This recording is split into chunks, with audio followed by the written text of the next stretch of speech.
Everyone, welcome back to my channel Ritu here and you are watching beautiful Ritu. So आज का video ना बहुत important होने वाला है क्योंकि आज मैं कट करने वाली हूँ कर्टन बैंग्स।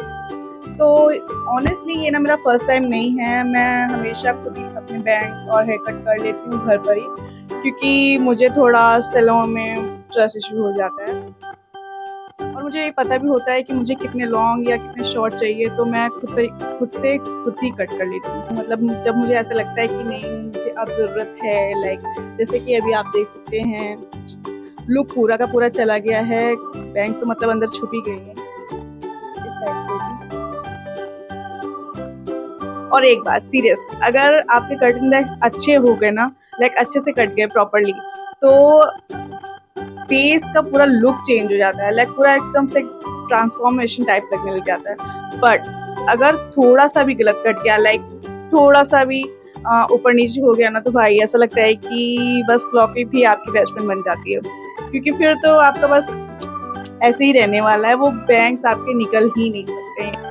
क्योंकि कुछ दिन तो कैसा लगता है ना कि यार ये क्या हो गया, कैसे क्यों किया ही क्यों, ऐसा लग जाता है। तो मैं ना बेसिकली कर्टन बैंग्स इसलिए कट करती हूँ क्योंकि मेरा ना फोरहेड थोड़ा बड़ा है, तो मुझे अच्छा लगता है, मुझे ऐसा लगता है कि मेरे फेस पे वैसे ही सूट करता है। सो मैं कट कर लेती हूँ।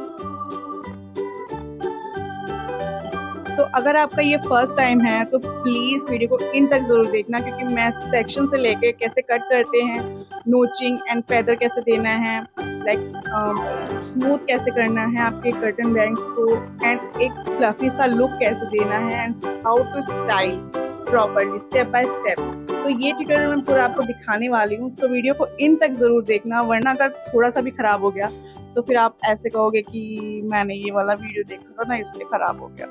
तो प्लीज़ वीडियो को इन तक ज़रूर देखना और वीडियो को स्किप बिल्कुल भी मत करना, क्योंकि एक एक स्टेप आपका इम्पॉर्टेंट होने वाला है, स्पेशली अगर आप फर्स्ट टाइम ट्राई कर रहे हैं तो चलिए वीडियो को स्टार्ट करते हैं। आपको बस एक scissor, comb and spray bottle, अगर स्प्रे बॉटल नहीं भी है तो आप बस सिंपली आगे से आपको जितने हेयर कट करने होंगे आप सेक्शन करने के बाद में ऐसे ही जाके गीले कर लेना बालों को। Now let's start with sectioning. और अगर आप बिगनर हो तो हेयर को एक्सेप्टेड लेंथ से थोड़ा लंबा ही कट करना, क्योंकि हम हेयर को शॉर्ट तो कर सकते हैं बट रिवर्स नहीं कर सकते। एंड सेकेंड इम्पॉर्टेंट थिंग, हमेशा स्मॉल सेक्शन लो। और मैं ऐसे 3 फिंगर टिप्स फॉलो कर रही हूँ और बस इतने ही हेयर लूंगी, ज्यादा हेयर लोगे तो बैंग्स बल्की लगेंगे। अब मैं फ्रंट सेक्शन क्रिएट कर रही हूँ एंड नोटिस केयरफुली, मैं शार्प ट्रायंगल सेक्शन नहीं ले रही हूँ, मैं सॉफ्ट कर्व सेक्शन ले रही हूँ। ये कर्व फोरहेड शेप को नेचुरली फॉलो करता है, और स्ट्रेट ट्रायंगल सेक्शन ना कभी कभी हार्श लुक देता है, बट कर्व सेक्शन सॉफ्टर और नेचुरल लगता है। और जब सेक्शंस हो जाएं तो उसके बाद में सारे हेयर्स को लेके पीछे सिक्योर कर दो। और मैं ट्रायंगल सेक्शन की जगह सी सेक्शन इसलिए भी लेना पसंद करती हूँ क्योंकि मुझे ऐसा लगता है कि ये ज्यादा सॉफ्ट और नेचुरल लुक देता है, इसलिए बैंग्स फेस के अकॉर्डिंग बेटर ब्लेंड होती है, और इसी वजह से स्टाइलिंग के बाद ये सॉफ्ट फ्लफी कर्टेन इफेक्ट देते हैं। और अब हेयर को थोड़ा सा डैम्प कर लो। सो मैं पर्सनली स्लाइटली डैम्प या ऑलमोस्ट ड्राई हेयर पे कट करना प्रेफर करती हूँ। अब हेयर डैम्प करने के बाद इसे कोम करो, और आपको अपना जितने लॉन्ग बैंग्स चाहिए सबसे पहले तो वो कट करेंगे। मुझे अपने शोल्डर तक चाहिए, बट मैं थोड़ा सा एक्स्ट्रा कट करूंगी क्योंकि हम बाद में इसे शॉर्ट कर सकते हैं, बट रिमेम्बर एक बार कट गए बाल तो फिर कट गए। और जब हेयर कट हो जाए तो उसके बाद में फिर से एक बार कोम करेंगे अच्छे से और डबल चेक करेंगे कि हेयर अनइवन न कट हुए हों। अब आती है most important salon trick, notching. ये जो टाइनी वर्टिकल कट्स मैं कर रही हूँ ना, ये हेयर को सॉफ्ट बनाते हैं। स्ट्रेट कट से लाइन हार्ड और बल्की लगती है, बट नोचिंग मूवमेंट क्रिएट करता है, इससे बैंग्स नेचुरली फ्लफी और विस्पी लगती है। एंड ऑनेस्टली यही स्टेप सेल्फनेस देता है। ओके, सो मैंने अभी पहली लेयर कट की है। So after cutting and notching आप देख सकते हो कि एंड्स ब्लंट नहीं लग रहे हैं, एंड नोचिंग की वजह से सॉफ्ट लग रहे हैं, और हेयर फेस के अराउंड नेचुरली फॉल कर रहा है। एंड जो साइड सेक्शंस हैं ये ऑलरेडी फ्रेम क्रिएट करना स्टार्ट कर रहे हैं। और हाँ, लेंथ अभी इंटेंशनली लॉन्ग है क्योंकि बाद में और लेयर्स ऐड होंगी।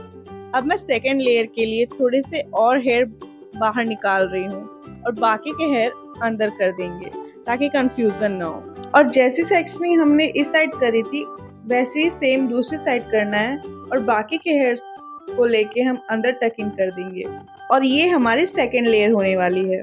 एंड कर्टन बैंग्स का सीक्रेट ना एक्चुअली लेयरिंग में ही होता है, और मैं एक ही लेंथ पे सब कट नहीं कर रही। हर लेयर स्लाइटली ब्लेंड होगी प्रीवियस लेयर के साथ में, और इस लेयर को अच्छे से कोम कर लेंगे। और अब इस लेयर को मैं प्रीवियस लेयर से थोड़ा और शॉर्ट करूंगी। मुझे ये चिन तक चाहिए, बट मैं चिन से थोड़ा सा एक्स्ट्रा ले रही हूँ कट करने के लिए। And after cutting I am doing notching, and मैं लिटरली हर लेयर के बाद नोचिंग कर रही हूँ ताकि कोई हार्श लाइन ना दिखे। ये ब्लेंडिंग क्रिएट करता है, एंड जब हेयर मूव करते हैं ना तो लेयर्स अलग अलग विजिबल नहीं होती। Everything looks soft and connected. और हर लेयर के बाद चेक करो और जल्दी जल्दी सारे हेयर कट मत करना, एंड नोचिंग भी स्किप मत करना। अब थर्ड लेयर, और हाँ यहाँ पेशेंस बहुत इंपॉर्टेंट होता है। जल्दी जल्दी कट करोगे या सिमेट्री खराब हो सकती है। और मैं दोनों साइड कंपेयर भी करती जा रही हूँ कंटिन्यूअसली, बिकॉज कर्टन बैंग्स में बैलेंस इंपॉर्टेंट होता है। ये लेयर बैंग्स को वॉल्यूम और फेदर इफेक्ट देगी। और जब पार्टिंग हो जाए तो जितने हेयर्स कट करने हैं उतने बाहर रहने दो और बाकी के हेयर्स को पीछे कर लेंगे।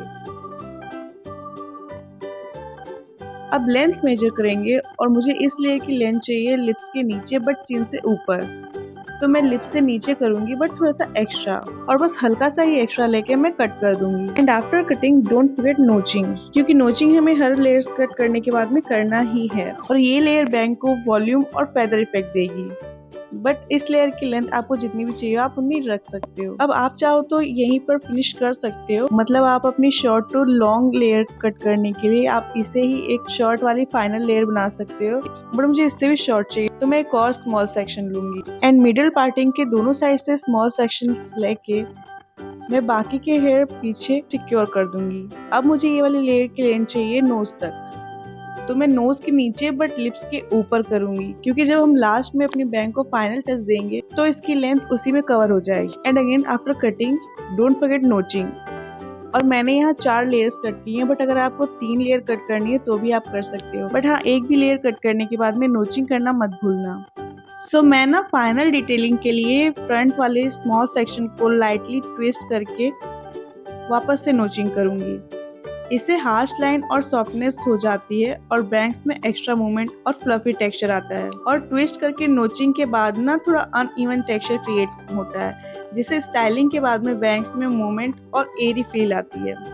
और अब हम सारे सेक्शंस ओपन कर लेंगे एंड कोम करेंगे, और मैं हेयर एक बार फिर से डैम्प कर लूंगी क्योंकि मेरे हेयर ड्राई हो गए थे। अब इस स्टेप को ना ध्यान से देखना, और इस स्टेप को स्किप बिल्कुल भी मत करना।